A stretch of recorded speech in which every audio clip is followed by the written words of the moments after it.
Hi guys! Andito na naman tayo ngayon sa kabukiran. Dito tayo sa Iraya.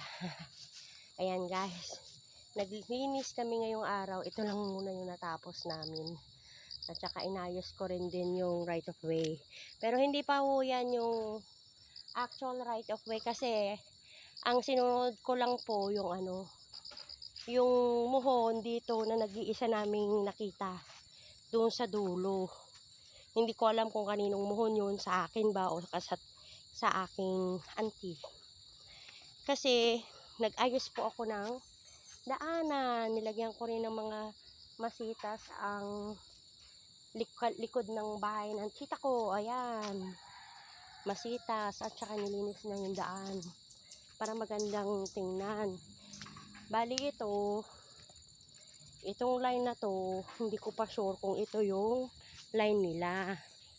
Kasi sinunod ko lang yung nasa taas. Pero siyempre, doon kasi hindi pa yun yung tamang line. Nakaano kasi sa puno. Yung nakaano sa puno. Yung lubid. Dapat yun hindi nakasanggi sa puno. Yan. Medyo malinis na dito hanggang sa dulo. Hindi namin makita yung isang muhon.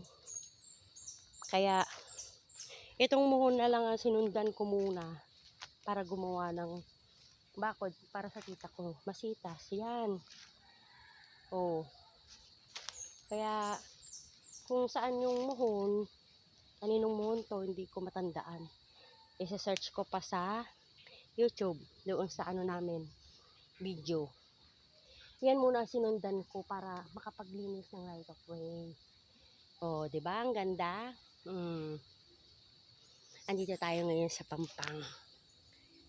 Pampang na po yung baba. Kapag mag-aayos ng mga relatives ko, pwede nyong i-check kung saan yung muhon.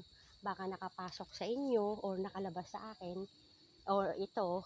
At least, kapag nakapasok po sa inyo, ang gagawin nyo na lang is i-adjust nyo na lang tong poste doon sa muhon nyo. At alisin nyo po yung nakakalang na puno doon sa tali para makuha nyo yung daanan nyo. O bahala na kayo maglagay ng sarili nyong masitas. Iiwan nyo na lang dyan yung masitas para maganda sa right of way. Diba? Kasi hindi ko alam kasi dati diba dati yung tali nandoon yung sa loob hindi nakaabang dyan tapos saan ba yung dating pinagtalian to? Diyan. Sa dulo o dito sa gitna o doon sa dulo? Tamaan tong kasi ang alam ko nasa gitna ng pili yung tali. Kaya gusto kong i-check moment ko lang to, share the moment lang. Kasi para makita rin ang aking mga mahal sa buhay. Diyan yung kay tita? Di itong muhon na to sa akin. Sa akin to. Meron pa yun dito. Diyan pala sila. Malayo pala. Diyan yun kay tita. Bali ito palang ginawa kong right of way para sa akin pala ito. Na bakod. Yung kay tita na muhon doon sa baba. Oo nga, di ba may puno yan ng nyog. Bali dito sila gagawa ng bakod. Papunta doon sa sa harapan. Sa harapan ng ni Ryan. Yan iuurong na lang pala to, kuya. Pagka magagawa sila ng bakod, iurong na lang nila ito doon. Tapos aalisin nila yung kahoy doon na nakasalang para makuha yung daanan nila. Yung daanan dito sa gitna. Daanan sa gitna. Kasi nandoon yung muhon ni tita. Kailangan yun Iurong na lang pala to. Ito na pala yung bakod ko. Sa'yo na yan. Ito pala ang bakod ko. Kaya kasi wala na yan dito. Wala naman dito. Alam ko doon yun. Oo nga eh. Alam ko nga doon sa doon sa may banda doon kasi may puno yun ng Kasi kung noon, nyog. doon yun. Doon nga. Bali ito pala, bakod ko na to. Yan. Gagawa pala sila ng sarili nilang bakod. Papunta doon sa harapan kay Ryan. Dapat pala, iurong na lang nila ito. Tapos alisin nila yung puno doon na nakakalang. Para umano yung tali. Umadjust ba? Kasi alam ko, itong pili, pasok yan sa'yo. Pasok. Oo nga eh, alam ko pasok yung pili eh. Ito palang ginawa ko. Sa bakod ko pala to. Ng right of way ko. Yan. Kasi, oo. Ganun na lang no. Sabihan mo na lang si Yori o kaya si Boyet o kaya si, yung nila. Para maayos. Kasi merong puno doon. Doon o, yun o. Yan. Yung tali kasi, nilagay namin dito sa nakakalang. Yan. Doon. Ang gagawin na lang nila, ay yung iyon, nakakalang, yung sa kanila, ilalabas nila yung tali dyan sa puno. Dito sa gitna. Tapos yung dadaanan ng tali, papunta doon sa muhon nila. Doon. Yun ang bakod nila. Bali dito pa, 1 meter. Palabas. Mapa ko na itanim. Kaya, ito, naayos ko. Akala ko pa naman sa tita ko na bakod. Hindi pala, sa akin pala to na bakod. Nakalabas nga lang yung aking mga kamuting kahoy kasi nilabas ko lang sa ng right of way. Yan, mga kamuting kahoy. Dati kasi Tanim natin ito sa isa. hindi na yan lalaki. Ha? Hindi na yan mabubuhay. Bakit? Kasi luto na yan eh. Naglinis kami kanina guys. Ayun. Gabundok na yung wag mo apakan yung mga tinanim natin. Mga apak ko. Yung mga gabi na mga nandoon sa gitna. Inalis ko doon kasi para gumapang ng maayos yung mga kamuting kahoy.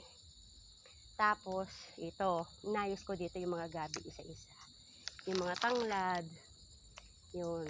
Malaki pang lilinisin ng lola nyo. Kaya hindi ko alam kung makauwi ako na okay na siya. Medyo marami. Tapos ito, pinipreserve ko kasi syempre, kung kanino man tanim ito, diba no? Ay! Yan tuloy. Nauntog ka. Ito naman, pinipreserve ko para alagaan. Kung sino yung nagtanim niyan, syempre, ko rin naman, priority ko rin po na maalagaan. Kaya ayan, sana umulan ngayong gabi para sila mabuhay yung mga gabi. Ayan yung mga kamuting kahoy ni Tita Jilly. So, Tinanim mo yan? yun yung alin? Yung kamuting kahoy? Hindi. Hindi mo sinama yan pag Hindi. Papagapang ko na lang yan dito. Iyo. Para magkaroon. Ano yan? Ba't tinitira mo yan, te? Kasi gulay man yan. Ay, we. Oo. Ay, lahat ng mga ganyan, gulay yan. Marami yan Gulay, sagbot mo na. Ano sabot? Ano ba? Damo lang. Hindi. Meron yan laman na parang kamatis sa loob. Oo, kinakain yun. Gulay. Ito ano man to? Di na to. Di man yun. Hayaan mo na. Sabi daw, magagamit daw yan pag walang dahon ng saging. Pang ng suman. Iyo? Oo. Ay, mga dragon fruits ko, guys. Ito yung aming small little fence. Oh. Meron kaming corn dito. Ayan. Oh, may corn kami. Malaki na yung corn ko, guys. Yung tinanim ko nung nakaraan. Ikaw na ba nagtanim nito, Day? Naglipat? Uy. Ay. Talagang binigay mo lang sa akin Yung mga ikaw na walang nabuhay sa ko, buto. Na? Na tinanim? Buhay, Walang yung lumabas? Ano, ining ano, Ayan puro sitaw. sitaw lang. Ayun oh. Yung flowering pechay. Mag-harvest siya ng sitaw. Harvestin mo na lahat. Ayan, dami oh. Huwag na yung gurang kay... Ayan, bata man oh. Sayang mo rin. Ha, okay na yan. Minsan ka lang naman magsigang. Ito. Ayun. Sa susunod, magtatanim naman kami dyan sa mga, ano yun? Yung Kahoy-kahoy. kangkong hindi tumubo. Edit. Dadami rin yan. Bawasan mo ng ano. Yung buto Yung buto? inano mo, hindi tumubo. Ay, hindi siya maganda siguro. May okra. Oh, yun. Ito yung flowering pechay. Hindi pala pechay na ano, puro flowering pala yun, ano? Yan oh. Yan ang maganda sa nilaga. Kaya, dapat pala marami. Marami yung pechay. Dito kaya, pagka dinirect ang pechay dito, mabubuhay. Buhay man, te. I-direct, ano? Oo, buhay man. Pero, wag lang panahon ng manok. Ayun lang, manok. Hindi naman siguro lalabas na yung mga manok nila. Di ka siguro. No? Lalo na't bagong damo digde. Oo. Kakakain. Kaya nga, inalis ko nga yung mga ganito, oh. Kamote, ah. Ano yan? Ganyan yung nakuka akong kamote, mali. Kunin mo na. Pero yung sa'yo dyan, yung papunta dyan, gapang, ang lalaki na nakuha. Kamote? Hindi kong ganda ng lupa dito. May kamote na talaga. Kasi yung nagdamo si Kuya Nad, Oo. di ba natanggal yung Oo. ano? Pagka mga ilang araw, may tumubong ano, edi tinignan ko. May May laman. May laman na. Oo, yung laman na pala yung tumubo. Ito, mabubuhay pa to. Mabuhay pa yan. Puro kamoting kahoy. Kamote. Kamote. Tara, pag Kamote. nabuhay itong ganda tignan ng way. Ang ano, Day? Ito palang ginawa natin. Ito pala yung bakod ko. Oh. Ang muhon pala ni tita nandun sa kabila. Iso. Dito pala tayo Ha, nakapagling. Ay, kaya ang kailangan pala itong tali. seryoso talaga, te? Oo, ito palang tali, itong tali sa taas, ilalagay nila dito sa loob. Para makuha nila yung muhon ni tita. Itong tali na yan. So, talagang malaki ang titibagin tito yan. Oo. Nag-usap naman sila ni ano ng kapatid mo Ito, dapat umadjust to. Hindi na titibagin. Hindi na. Dapat umadjust yan. Ilalagay itong tali doon sa muhon ni tita. Yang tali dyan. Dapat yan, itong tali pala nandito sa loob. Safe na yung tanim mo. Ito na pala yung bakod ko. Bakod ko na pala to, guys. Tingnan mo nakapasok dito kasi meron pa hong titibagin dito, daanan. Nandito yung mohon na isa. Kaya, ayan. Malaki pa yung aatras kasi meron pang puno doon, Dapat yun, gagalaw yun. Yan. Yung tali, nakauwang sa puno ko. Puno na yun. Dapat yung tali, ilalabas doon sa kabila. Para makuha yung sukat ng, bakod ng tita ko. Ni-vlog ko to kasi gusto ko lang i-share. Syempre sa makakapanood, sa mga kamag-anakan ko, gusto ko lang maayos yung lugar namin. Para sarap tumira kung maayos, 'di ba? Walang kung ano-ano, pantay lang, tama lang. 'Di ba? Ilang taon din akong nagsikap. Kami nagtulungan. Kaya ito, natibag na yung pinagawang bahay dito. Tinibag na po. Ang matitira na lang yung old na pinagawa ng dating may-ari. Kaya, dito na magiging daanan. Itong space na to, i-open yan. Yan ang magiging daanan ng right of way. Yan, dyan. Dire-diretso po doon sa bahay at saka doon sa may gitna ng pili.